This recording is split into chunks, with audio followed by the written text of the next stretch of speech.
It's time to work on Blossoms and Beehive, our first block in Hoppin' Down the Bunny Trail bench pillow.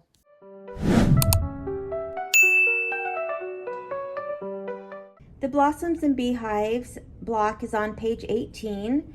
I have the background fabric that has been fused with fusible interfacing, and I have the batting.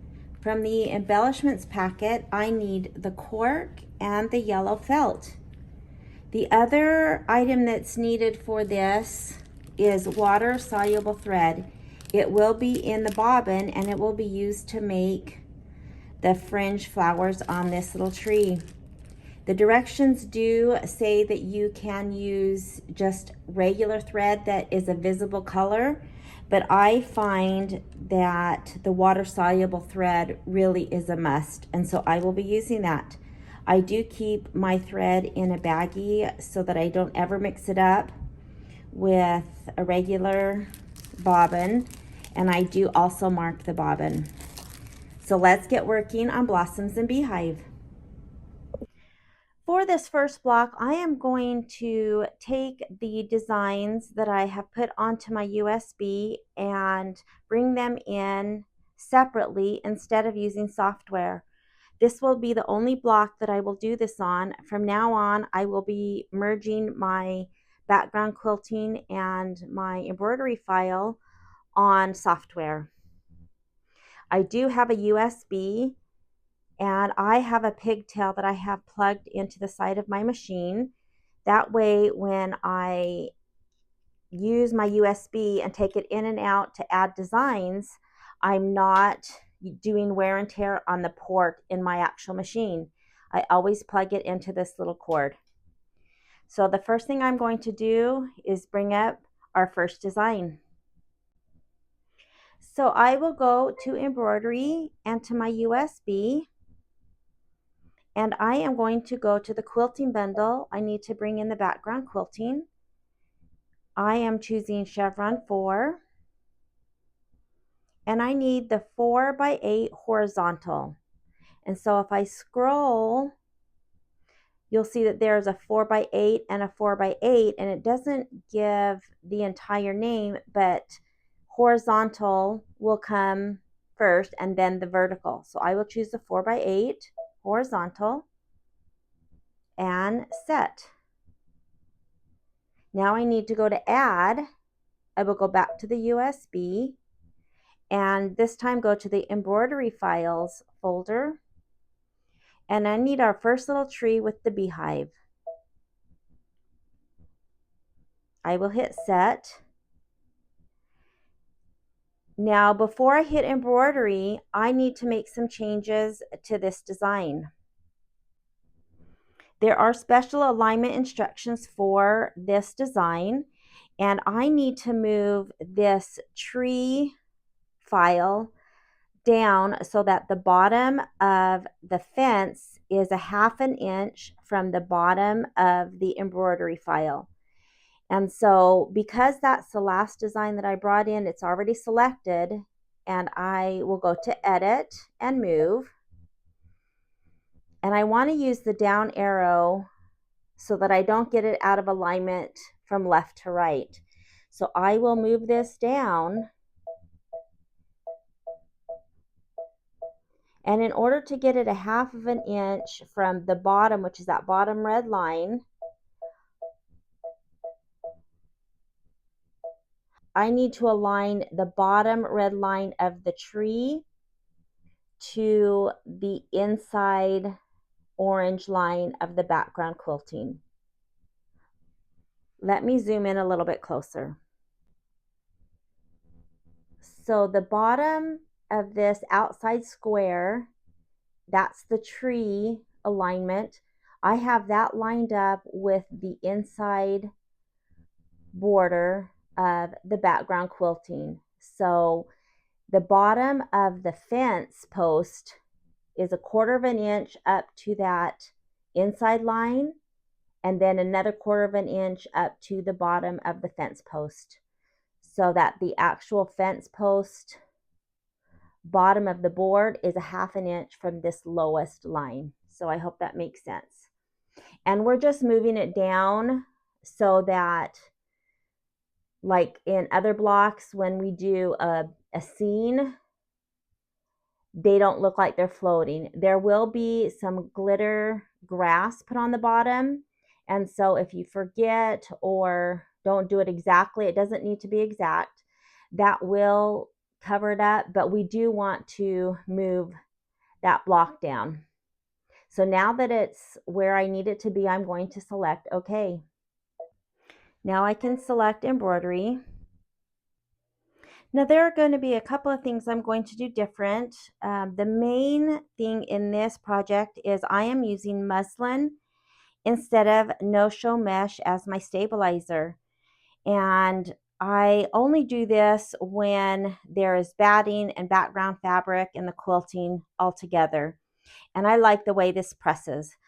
I am using my 9x14" hoop, and the way I like to hoop my stabilizer, whether I'm using muslin or regular no-show mesh stabilizer, is I have the strip and it is just hanging off the back.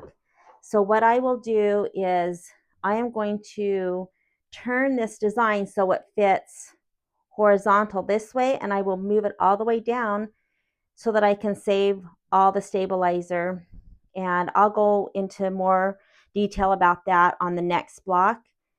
But let's get this design rotated. My 9x14 has already been selected because that's the last hoop that I used when I used my machine. But of course, if it was a different size hoop, I would just go up to the settings and make that change.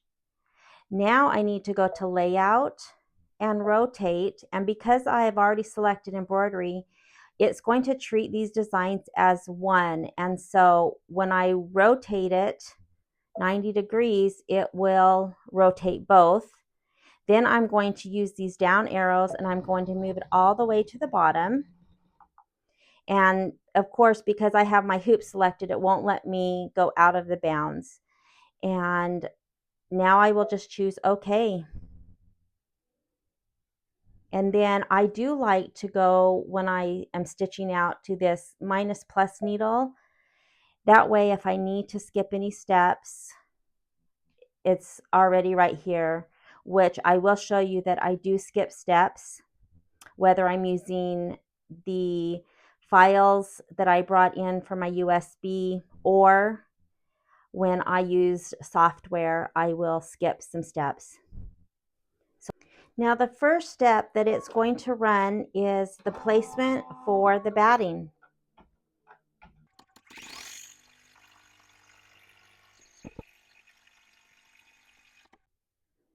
I have white thread in because that is the thread that I'm going to use for the background quilting. But anytime that you have placement lines, you can use a thread that's maybe a little bit more visible. I can see it fine, especially since this muslin is not white. And so I have sprayed my batting with temporary adhesive. And because I cut my batting to size, I will place it directly inside that placement line that just stitched. If you cut your batting larger, like the directions call for, you will run the next step, which is the tack down of the batting, and then you would take your batting and trim it next to that tack down line and then go from there. But because I have mine cut to size, the next step won't do anything because it just goes over that same stitching line, and my batting is just right where it needs to be. So this is where I'm going to skip a few steps. So this step that it's on now, which is step 2, is the tack down for the batting. Again, I don't need that, so I'm going to use this down arrow and I'm going to skip that. Now the next step is the placement for the fabric, and it is only 1/4 of an inch outside of this batting. And you saw earlier how big our background fabric is compared to our batting. And so this is a step that I always skip. so I will hit the down arrow. And this next is the tack down for the fabric, and I do need that. I have placed my background fabric over the batting, and I just made sure that it's equally around. It doesn't have to be perfect, just as long as it's more than 1/4 of an inch past that batting. And I'm not sure if you can see, but my batting is right here, and I have plenty of room on each side. So I need to now run the tack down stitch and the background quilting.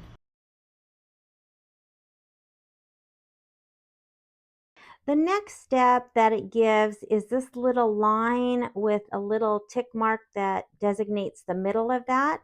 And that is a step that I can skip. Kimberbell gives directions if you're doing something other than using their background quilting at the same time. And so this is if you were not doing the background quilting, this would be how to place your fabric and get everything where it needs to be. But because we've already done the placement of the batting and the fabric, this is the step that I'm going to skip.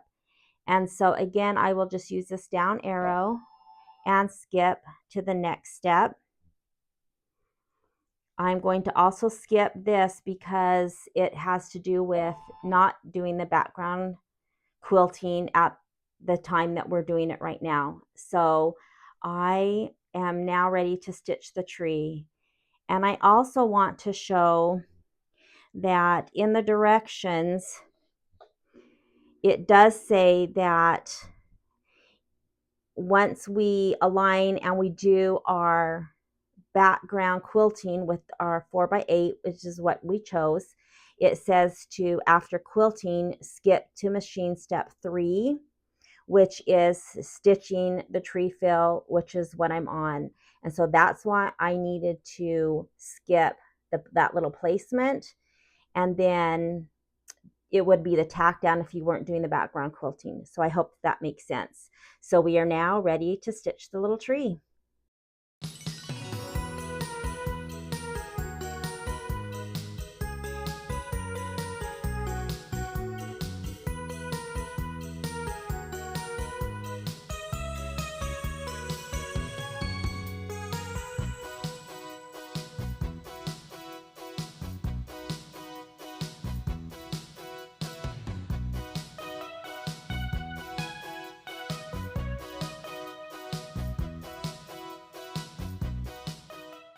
So now I'm going to take the entire piece of cork, and I'm just going to make sure I have a little bit on each side of the fence posts, and I will just move it up a little bit past the top.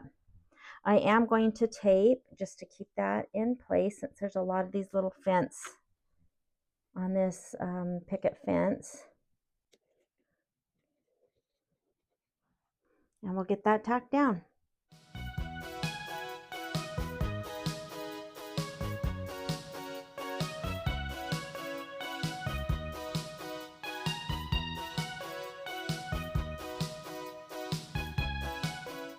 If you look at the rest of the design, the little flowers on the tree, there is nothing that will go over these little picket fences. There will, of course, be some little stitches that look like nails. But at this point, we are supposed to trim the cork. This is raw edge applique, which means you will trim it and that's it. There's no additional cover stitches around the outside. I am going to wait until this is out of the hoop to trim so I can maybe trim a little bit better. So I'm going to just leave this attached for right now. Again, the directions say to go ahead and trim between and around all of these little pickets. So you can choose whichever works best for you. I'm going to leave it right now and do it later.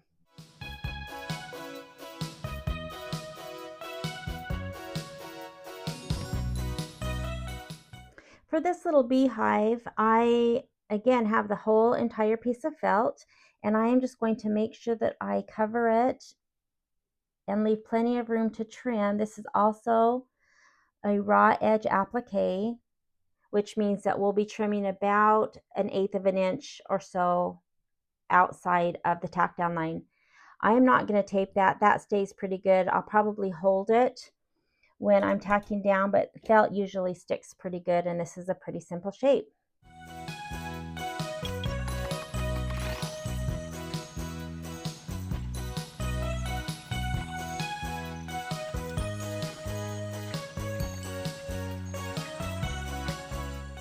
Now I am going to go ahead and trim around this because I think there are some little flowers that will actually be stitched over that. So I'm going to go ahead and trim up that felt.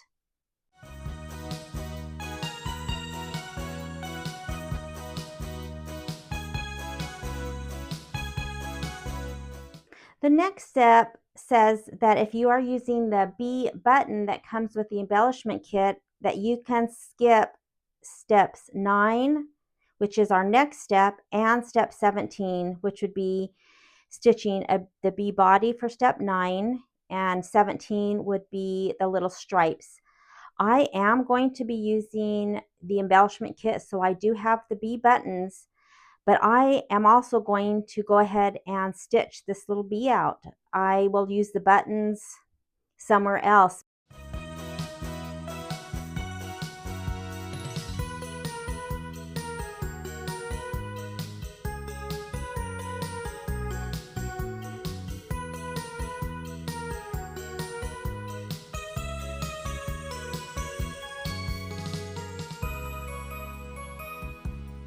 So I'm ready to do the fringe flowers, so I have put my water soluble bobbin in the machine. So let's get these stitched.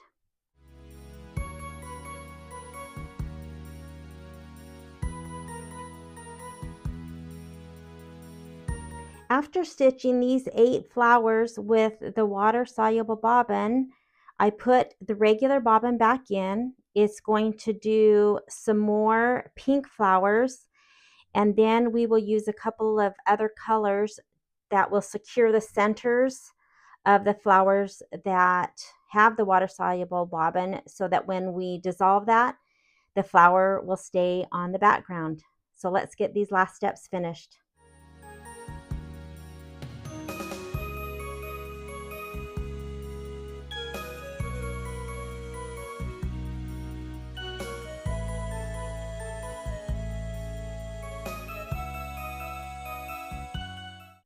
Now the last step for the flowers, you can see that some of the flowers have the little black and pink centers.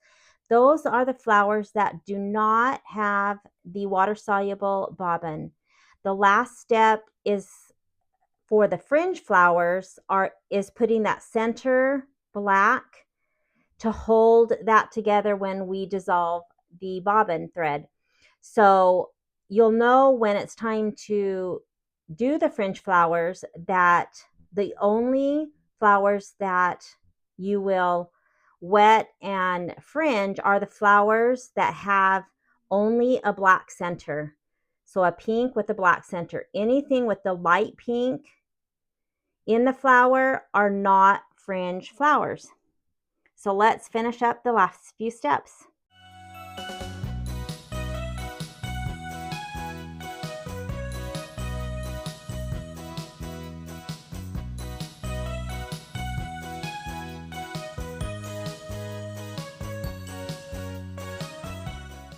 The first thing I need to do with this block is to trim around each of these little picket fence posts, because I didn't do that while I was stitching the block when it called for in the directions.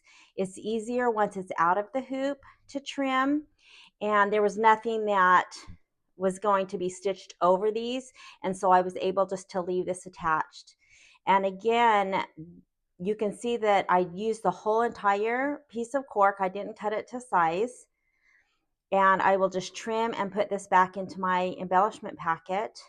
And then I will have it ready to do the next tree. And then after that, I'll probably have a piece still available for another project. So let's get this trimmed up.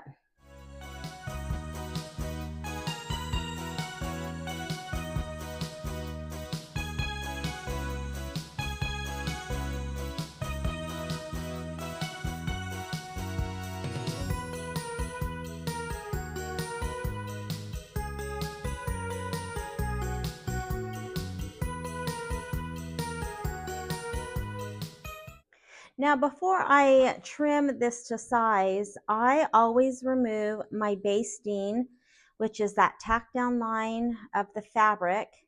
And then I am going to trim my stabilizer, which is my muslin, close to the batting. And this background quilting actually goes into the seam allowance just because of the way it's stitched. And so you can see here is my placement line for the batting, which is the edge of the batting. This is the tack down of the fabric that I'm going to remove. And normally I will cut my stabilizer right next to the batting, but you can see that the quilting goes into that seam allowance. It's between those two stitching lines. And so I'm going to get as close as I can. There will be some of the muslin, or if you're using regular stabilizer, there will be a little bit in the seam allowance, but I'll get as much as I can off. So let's take out this tack down line.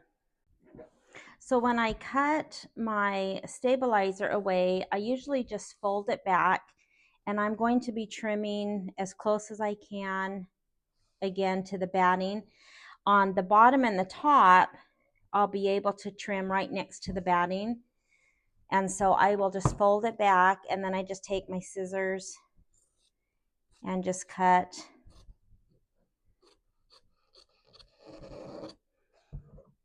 so that there will be no excess stabilizer in that seam. Again, with these, I'm just going to cut close to the background quilting stitches.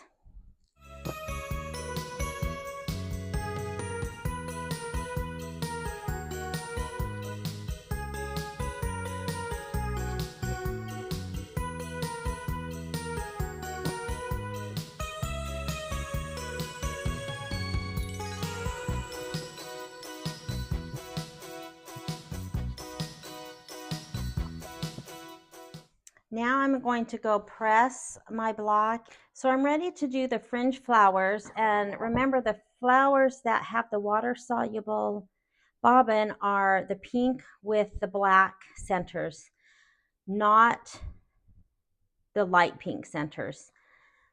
So I need to come to the back, and I'm just going to do one at a time. The directions say not to let it dry at this stage. I'm not really sure if that would make a difference, you know, if you could keep re-wetting it, but I'm not going to wet the whole back.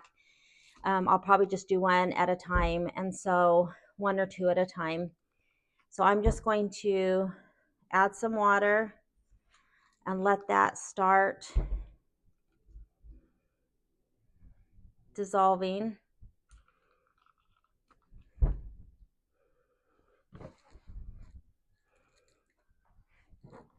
And then I'm going to use just a plastic, it's a blunt needle that I use when I crochet to weave in ends. It's a good size. It's, you know, not sharp. And I will just start to lift these little petals.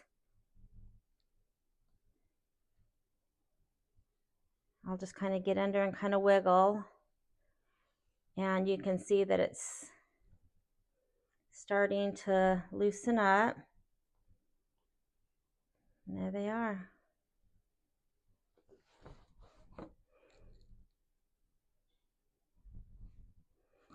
And then I can, you know, keep adding water if I need to. And I will just work until I lift all of the thread.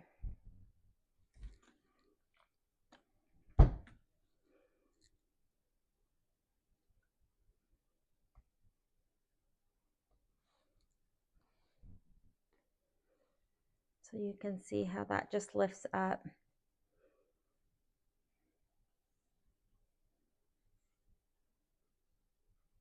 Such a cool technique. And what holds, of course, the flower down is that center that we switch the bobbin back. That tack down so that these little loops can, come up and not fall out of the project.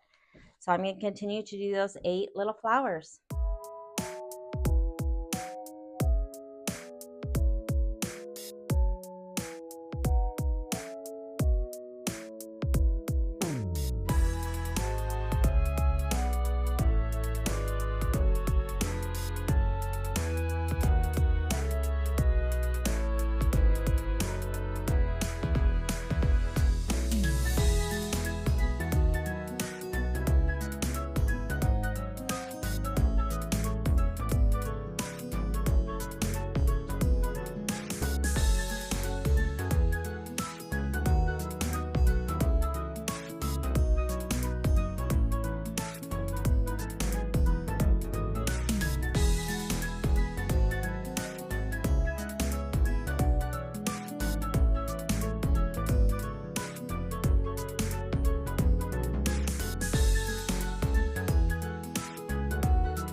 Oh my gosh, these little fringe flowers are so cute.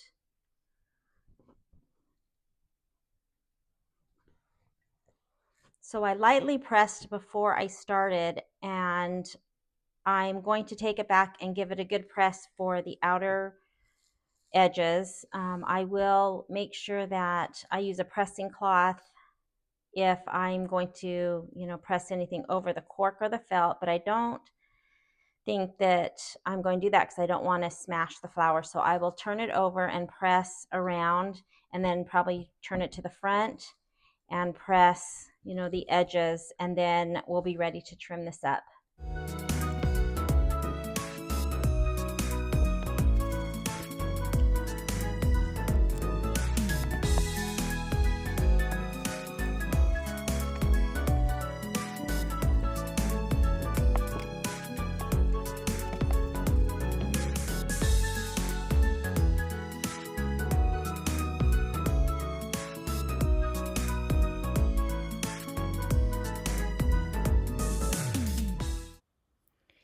So I'm using the 2 orange pop rulers that the directions call for.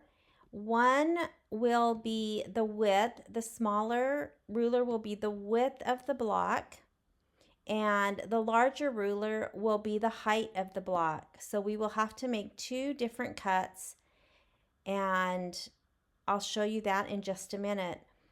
Now the directions say to measure a 1/2 inch from the bottom of the fence post to the cut line. I am going to measure the bottom of the batting, and here you can see I've kind of used my fingernail to crease where the bottom of the batting is, and I am going to measure 1/4 inch to the cut line because that is the seam allowance that I will be using. I will measure on both ends to make sure that I am straight, and then I will cut that bottom of the block first.